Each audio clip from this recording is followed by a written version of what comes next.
ഏതായാലും കാര്യങ്ങൾക്ക് വ്യക്തത വരും മുമ്പേ സിദ്ധുവിനോട് കണ്ണിച്ചോരില്ലാതെ ദേവിക പെരുമാറുന്നത് മഹാ കഷ്ടമാ, സങ്കടവാ. അമ്മയ്ക്ക് ഇത് കണ്ടിട്ട് ഒരു സങ്കടം തോന്നുന്നില്ലേ? തോന്നുന്നില്ലേന്നോ? എന്റെ കുട്ടിയുടെ അവസ്ഥ കണ്ടിട്ടേ എന്റെ ചങ്കു പെടയ്യ. ദേ, നിന്നോട് ഞാനൊരു കാര്യം പറഞ്ഞേക്കാം. ആവശ്യമില്ലാതെ സിദ്ധുവിനോട് ദേഷ്യവും പകയും കാണിച്ച നിന്നെ ഞാൻ വച്ചേക്കില്ല. മുത്തശ്ശി, ഞാൻ പറയുന്നൊന്നും ദേ, നീ എന്നെ മുത്തശ്ശിന്ന് വിളിക്കണ്ട. നീ എന്നോടൊന്നും പറയുകയും വേണ്ട. മുത്തശ്ശി, ദേവികേച്ചിക്ക് പറയാനുള്ളത് ചേച്ചി പറയട്ടെ. സ്മൃതി, നീ ഇവളുടെ വക്കാലത്ത് പിടിക്കാൻ നിൽക്കാതെ നീ നിന്റെ കാര്യം നോക്കിപ്പോ.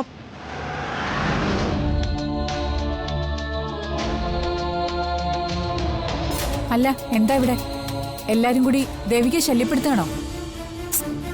അവൾ ഇത്തിരി നേരം സ്വസ്ഥായിട്ടൊന്ന് ഇരുന്നോട്ടെ. നിങ്ങൾ എല്ലാരും കൂടി ഇങ്ങനെ ശല്യപ്പെടുത്താതെ ഒന്ന് പോവാൻ നോക്ക്. നീ എന്തറിഞ്ഞിട്ടാ ഈ പറയുന്നേ? ഇവള്, ഈ ദേവിക സിദ്ധുവിനെ ഭയപ്പെടുത്തുന്നത് ശകാരിക്കുന്നത് നീ കണ്ടായിരുന്നോ? ഇല്ലല്ലോ. മനുഷ്യത്വം ഇല്ലാതെയാ ഇവൾ ഇവനോട് പെരുമാറുന്നത്. അമ്മ, ദേവികയുടെ ഇപ്പോഴത്തെ മാനസികാവസ്ഥ അമ്മ മനസ്സിലാക്കണം. സിദ്ധുവിനെ എന്തെങ്കിലും തരത്തിൽ ദേവികയ്ക്ക് വിഷമിപ്പിക്കേണ്ടി വന്നിട്ടുണ്ടെങ്കിൽ അതവളുടെ മനസ്സിന്റെ പ്രയാസം കൊണ്ടല്ലേ. ദേവികയെന്നല്ല, ദേവികയുടെ സ്ഥാനത്ത് ഇപ്പൊ ആരായിരുന്നാലും ഇങ്ങനെ പെരുമാറുള്ളൂ. സിദ്ധു, നിന്നോട് ദേവികയെ ശല്യപ്പെടുത്തരുതെന്ന് പറഞ്ഞല്ലേ, പിന്നെ നീ എന്തിനാ ഇങ്ങോട്ട് വന്നേ?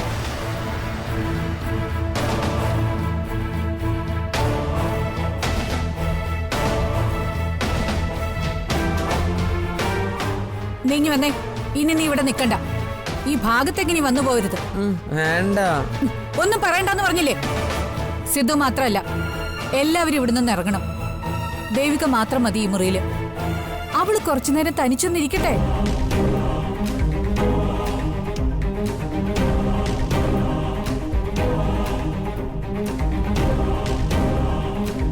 അമ്മ, അമ്മ വന്നേ. സിദ്ധു, വന്നേ. വരാൻ.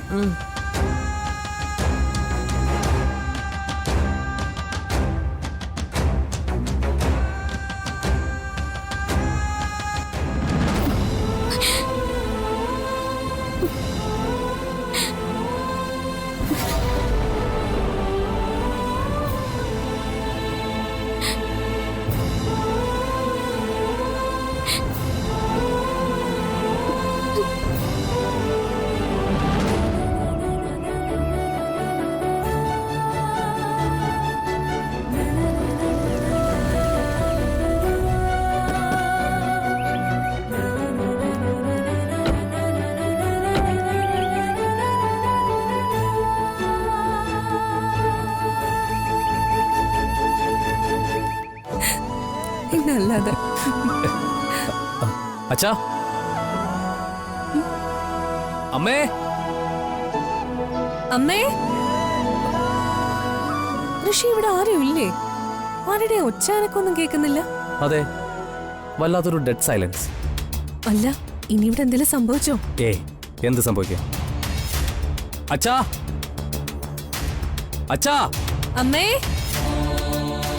അമ്മേ, അമ്മേ, അമ്മേ, അമ്മേ. ഋഷി, ആരും വിളി കേൾക്കുന്നില്ലല്ലോ. ചിലപ്പോ അച്ഛനമ്മയും പുറത്തു പോയിട്ടുണ്ടാവും. അതിന് കാറ് പുറത്ത് കിടക്കല്ലേ? ഓ, ഞാനത് ശ്രദ്ധിച്ചില്ല. അച്ഛനമ്മയും ചിലപ്പോ കിടന്ന് ഉറങ്ങിയായിരിക്കും. താമ്പാ, നമുക്ക് പോയി ദേവിയേച്ചിയോട് ചോദിക്കാം.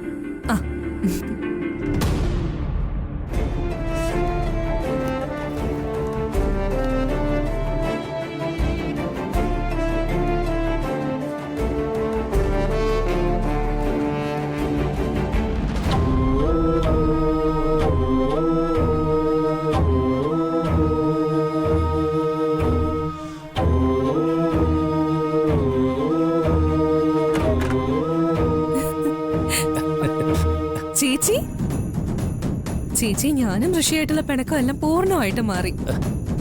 ഒരു കോൾഡ് കോഫി ഷെയർ ചെയ്തുകൊണ്ട് ഞങ്ങൾ അതങ്ങ് ബ്രേക്ക് ചെയ്തു. ഇതിന്റെ ക്രെഡിറ്റ് മുഴുവനും ചേച്ചിക്കാ. ചേച്ചിയുടെ അഡ്വൈസാ ഞങ്ങളുടെ പിണക്കമൊക്കെ മാറ്റിയെടുത്തേ. അതിന്റെ സന്തോഷത്തില് ചേച്ചിക്കൊരു ഇത്തിരി മധുരം. ദേ ചേച്ചി ഈ സ്വീറ്റ്സ് എടുത്തേ. എടുക്ക ചേച്ചി.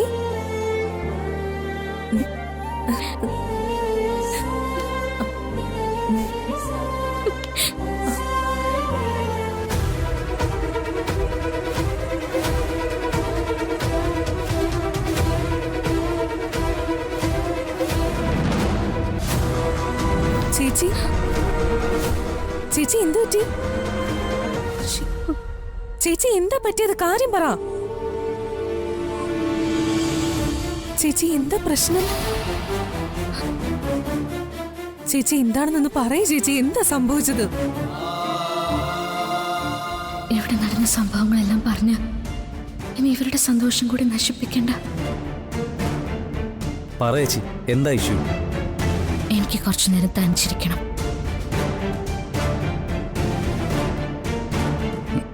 വാ.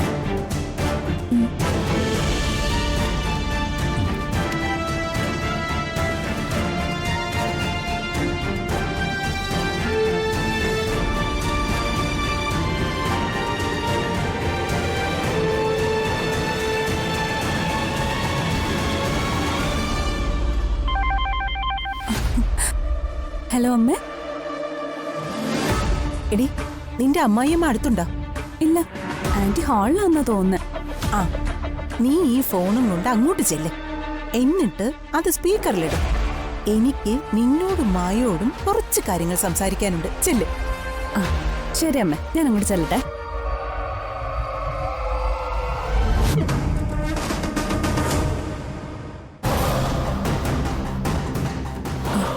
ആന്റി. എന്താ മോളെ? അമ്മ ഫോണിലുണ്ട്. അമ്മയ്ക്ക് എന്താ സംസാരിക്കണമെന്ന്. ഞാൻ സ്പീക്കറിലിടാം. അമ്മേ. ആ, നീ ഇവിടെ എത്തിയോ? ആ, ഇവിടെ അങ്കിളും ആന്റിയും ഉണ്ട്. അമ്മ പറഞ്ഞു. രണ്ടുപേരും അടുത്തുണ്ടോ? ഉണ്ട് സുലോചനെ. സുലോചന പറഞ്ഞോളൂ. അതെ, ശ്രീകല ഇവിടെ ആകെ കലി തുള്ളി നിൽക്കുക. സിദ്ധാർത്ഥനെ കയ്യിൽ കെട്ടിയ അപ്പ കൊന്നു കളയുന്ന മട്ടില് അവളിവിടെ ഉറഞ്ഞു തുള്ളി നിൽക്കുന്നു. സ്വന്തം അച്ഛനെ കൊന്ന ആളിന്റെ കൂടെ ദേവിക അവിടെ കഴിയുന്നതിനോട് ശ്രീകലയ്ക്ക് ഒരിക്കലും പൊരുത്തപ്പെടാനാവുന്നില്ല. എങ്ങനെയും ദേവികയെ പൊന്നാരൻ തോട്ടത്തുനിന്ന് ഇറക്കിക്കൊണ്ടുവരാനുള്ള പുറപ്പാടില്ല ശ്രീകല. അല്ല, ദേവികയെ അവിടുന്ന് പുറത്താക്കുകയാണല്ലോ നിങ്ങളുടെയും ആഗ്രഹം.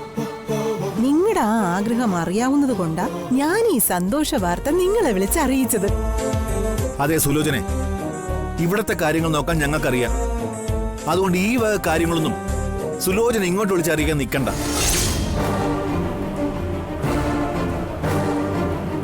പറഞ്ഞത് മനസ്സിലായല്ലോ. ഇവിടത്തെ വിഷയങ്ങളിൽ സുലോചന ഇടപെടണ്ടെന്ന്.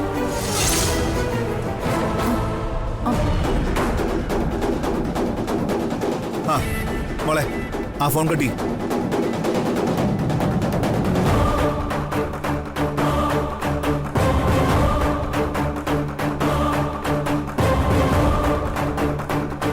അതെ അങ്കിളെ, ഞാൻ ചോദിക്കുന്നോണ്ട് അങ്കിളിന് വിഷമമൊന്നും തോന്നരുത്. എന്റെ അമ്മ ഒരു ഉപകാരം ചെയ്യാനല്ലേ ശ്രമിച്ചത്. അതിനെന്തിനാ അമ്മ ശാസിക്കുന്നേ? കാര്യമുണ്ട് മോളെ. ഇത്തരം വിഷയങ്ങൾ കൂടുതൽ പേർ കൈകാര്യം ചെയ്താൽ അതെല്ലാം കുളവും. അതൊഴിവാക്കാനാ ഞാൻ സുലോചനോട് ഇങ്ങനെ പെരുമാറിയത്. അല്ലാതെ എനിക്ക് സുലോചനയോടോ മോളോടോ യാതൊരു വിരോധവും ഇല്ല. ആ, അത് മോള് മനസ്സിലാക്കണം. അത് മാത്രമല്ല, മോള് അമ്മയെ പറഞ്ഞ് മനസ്സിലാക്കുകയും വേണം കേട്ടോ.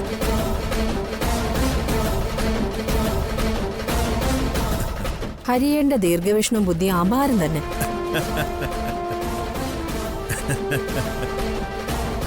ഇപ്പൊ മനസ്സിലായില്ലേ മോളെ?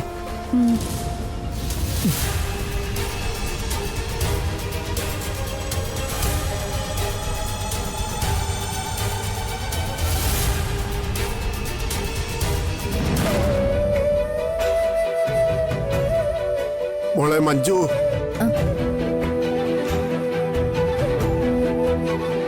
മോളെ നീ ഇതെങ്ങോട്ട് പോവാ? മുത്തശ്ശ, ഞാനൊന്ന് ക്ഷേത്രം വരെ പോയിട്ട് വരാം. കുറച്ച് നേർച്ചകൾ ബാക്കിയുണ്ട്, അതൊക്കെ ഒന്ന് തീർക്കണം. എല്ലാം അനീഷേട്ടന്റെ സ്വഭാവത്തിൽ മാറ്റം ഉണ്ടാവാൻ വേണ്ടി ഞാൻ നേർന്നതാ. ഇപ്പോ അനീഷേട്ടന്റെ സ്വഭാവം പാടെ മാറി. ആള് നന്നായല്ലോ. ആ സ്ഥിതിക്ക് ഇനി നേർച്ചകളൊന്നും കടം വെക്കാൻ പാടില്ല. ഞാനത് നടത്തിയിട്ട് വന്നേക്കാം. മോളെ ഇപ്പൊ ഈ വീട്ടിൽ നടക്കുന്ന കാര്യങ്ങൾ നോക്കുമ്പോ ഇവിടെ എല്ലാവരുടെ പേരിലും വഴിപാട് നടത്തേണ്ടതുണ്ടെന്നാ എനിക്ക് തോന്നുന്നു. മോളൊരു കാര്യം ചെയ്യും, വഴിപാട് നടത്തിയില്ലെങ്കിൽ സാരമില്ല, എല്ലാവർക്കും വേണ്ടി പ്രാർത്ഥിക്കണം. ശരി മുത്തശ്ശ. മോള് പോയിട്ടോ.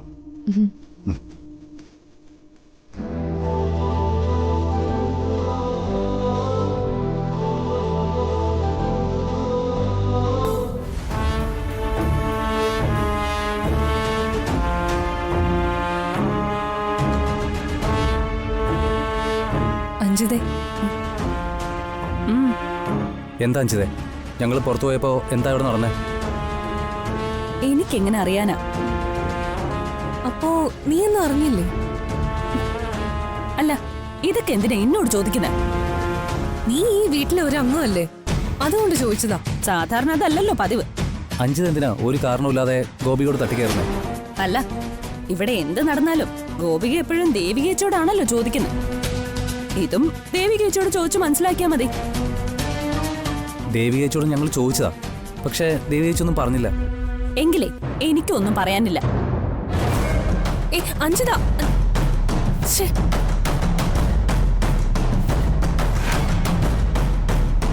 ഇതിപ്പോ ആരോട് ചോദിച്ചിട്ടാ ഇവിടെ നടന്ന കാര്യങ്ങൾ നമ്മൾ മനസ്സിലാക്കേണ്ടേ?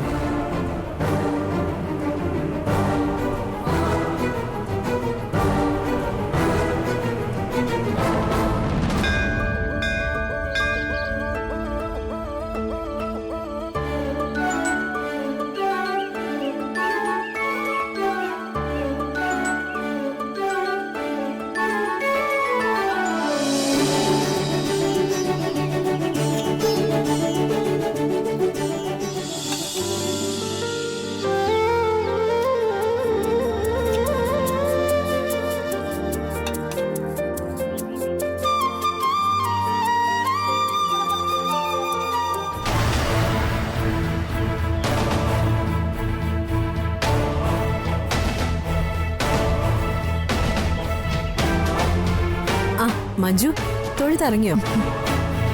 തൊഴുതു, വഴിപാട് നടത്തി. വഴിപാടോ? എന്ത് വഴിപാടാ നടത്തിയത്? അനീഷേട്ടന് വേണ്ടിയുള്ള വഴിപാടായിരുന്നു. ഏട്ടന് ചീട്ടുകളിയും ദൂർത്തുമൊക്കെ കുറച്ചുണ്ടായിരുന്നല്ലോ, അത് മാറാനായി ഞാൻ ധാരാളം നേർച്ചകളൊക്കെ നേർന്നിട്ടുണ്ടായിരുന്നു. ഇപ്പൊ ഏട്ടന്റെ സ്വഭാവമൊക്കെ ആകെ മാറി. ചീട്ടുകളിയില്ല, മറ്റു ദുശീലങ്ങളൊന്നുമില്ല ഇപ്പോ. നേർന്ന വഴിപാടിന്റെയൊക്കെ ഗുണമായത്. ഏട്ടൻ ആളാകെ മാറി. ആ സ്ഥിതിക്ക് വഴിപാട് പൂർത്തിയാക്കണമല്ലോ. ഇന്ന് വന്ന് അതങ്ങ് നടത്തി.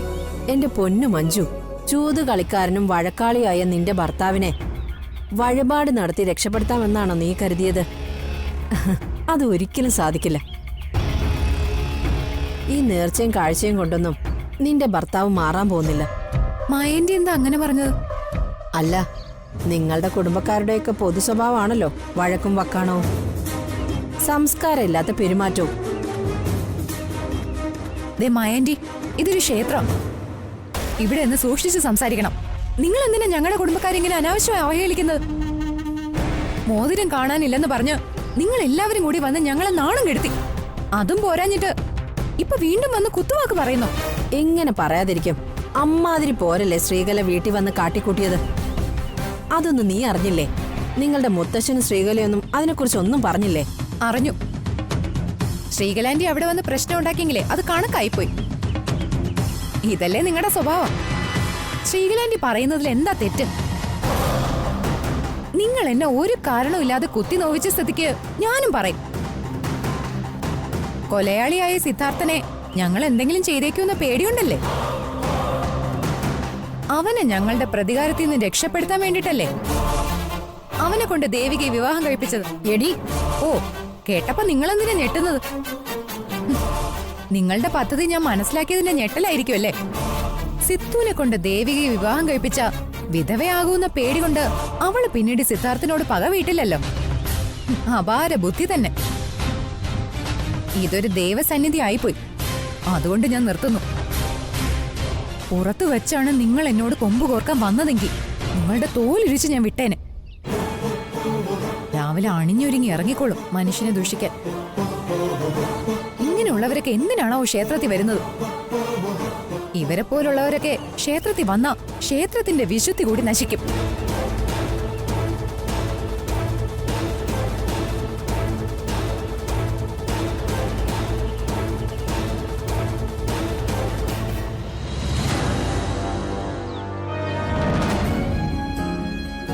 ദാ, എനിക്ക് വേണ്ട മുത്തശ്ശി. അങ്ങനെ പറഞ്ഞാൽ എങ്ങനെയാ? കഴിക്ക്. ദാ, കഴിക്ക് മോനെ, എനിക്ക് വേണ്ട മുത്തശ്ശി, വേണ്ട. കഴിക്ക്. നല്ല കുട്ടിയല്ലേ, കഴിക്ക് മോനെ. ഇല്ല, ഞാൻ കഴിക്കില്ല. സിദ്ധു, നിനക്ക് വിശപ്പില്ലേ? എനിക്ക് വേണ്ട. അങ്ങനെ പറഞ്ഞാൽ എങ്ങനെയാ? നല്ല കുട്ടിയല്ലേ. ദേ, ഇവരൊക്കെ കഴിക്കുന്നുണ്ടോ? കഴിക്ക്. ശ്ശെ. ദേവിക ചേച്ചി എവിടെ പോയി? ഇന്നും ചേച്ചിയാണല്ലോ സിദ്ധുവേട്ടന് ആഹാരം കൊടുക്കുന്നത്. ഇന്നെന്ത് പറ്റി?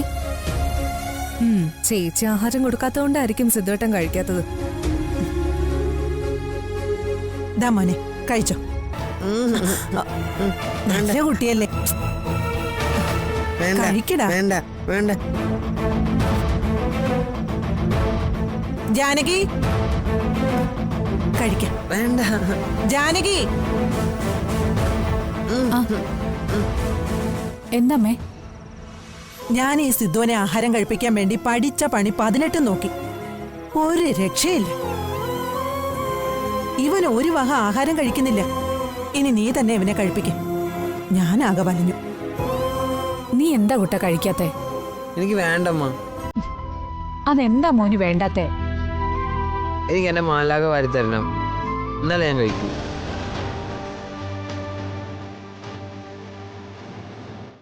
മാലാക വരട്ടെ, എന്നിട്ട് ഞാൻ കഴിക്കാം. മോനെ, ദേ കഴിക്ക്. അമ്മയല്ലേ തരുന്നേ? എനിക്ക് വേണ്ട, എനിക്ക് മാലാക തന്നെ വാരി തന്നാ മതി. എടാ, മര്യാദക്ക് ഇത് കഴിക്ക്. മാലാക വരട്ടെ, മാലാക വന്നാലേ ഞാൻ കഴിക്കണുള്ളൂ.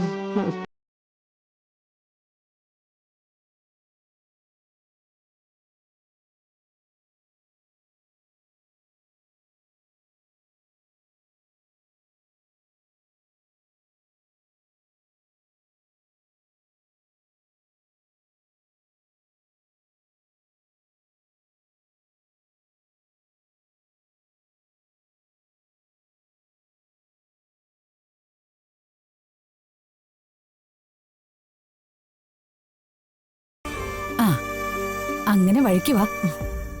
വാ തുറന്നേ.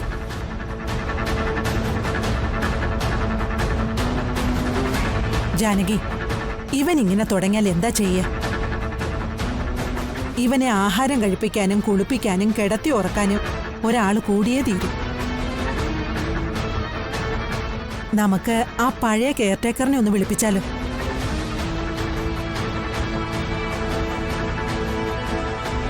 അമലിനെ വിളിച്ചേ ഇങ്ങോട്ട് വരാൻ പറ. വൈകിക്കണ്ട, ഇപ്പൊ തന്നെ വിളിച്ചോ.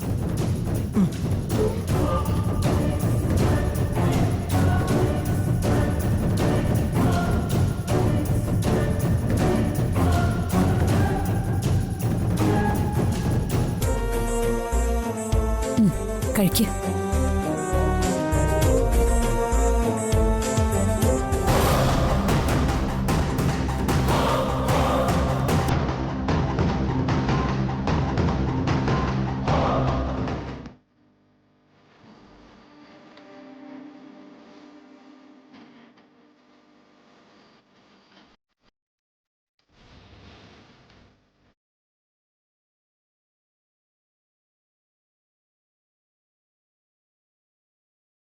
ആന്റി, ഒന്നും കഴിക്കാതെ ഇത് എന്തിരിപ്പാ? ആഹാരം കഴിക്കാതിരുന്നു എന്ന് കരുതി പ്രശ്നങ്ങൾക്ക് പരിഹാരം വല്ലതും ഉണ്ടാവോ? ഇല്ലല്ലോ. അതുകൊണ്ട് ആഹാരത്തിനോട് കലഹിക്കാതെ ആന്റി ഇതെങ്കിലും എടുത്ത് കഴിക്ക്. എനിക്ക് വേണ്ട. ഇങ്ങനെ വാശി പിടിച്ച് എങ്ങനെയാ ആന്റി? മഞ്ജു, എനിക്ക് ആഹാരം വേണ്ടെന്നാ പറഞ്ഞത്. വേണ്ടെന്ന് പറഞ്ഞ വേണ്ട. എന്നെ ഇനി നീ നിർബന്ധിക്കരുത്. ശരി, ഞാൻ നിർബന്ധിക്കുന്നില്ല. ഏതായാലും ആഹാരം ഇവിടെ ഇരിക്കട്ടെ. കഴിക്കണമെന്നൊരു തോന്നലുണ്ടായ ആന്റിക്ക് കഴിക്കാമല്ലോ. ഇല്ലെങ്കിൽ കുറച്ചു കഴിഞ്ഞ് ഞാൻ തന്നെ തിരികെ വന്ന് ഇത് എടുത്തോണ്ട് പോയിക്കോളാം. ആ, നീ തന്നെ ഇത് തിരികെ എടുത്തോണ്ട് പോവേണ്ടി വരും. ഓ, അത് സാരമില്ല, ഞാൻ തന്നെ തിരികെ വന്ന് എടുത്തോണ്ട് പോയിക്കോളാം. ആ ആന്റി, ഒരു കാര്യം അറിഞ്ഞോ? ഇന്ന് ക്ഷേത്രത്തിൽ പോയപ്പോ അവിടെ വെച്ച് പൊന്നാരം തോട്ടത്തിലെ മായാന്റിയെ കണ്ടിരുന്നു. എനിക്കവരെ മായാന്റി എന്നൊന്നും വിളിക്കാൻ തോന്നുന്നില്ല. അത്രയ്ക്ക് ദുഷിച്ച മനസ്സുള്ള സ്ത്രീ അവര്. നീ എന്താ ഇങ്ങനെ പറയുന്നത്? അവര് നിന്നോട് വല്ലതും പറഞ്ഞോ? ആ പറഞ്ഞു. എന്തു പറഞ്ഞു? അത് ആന്റി,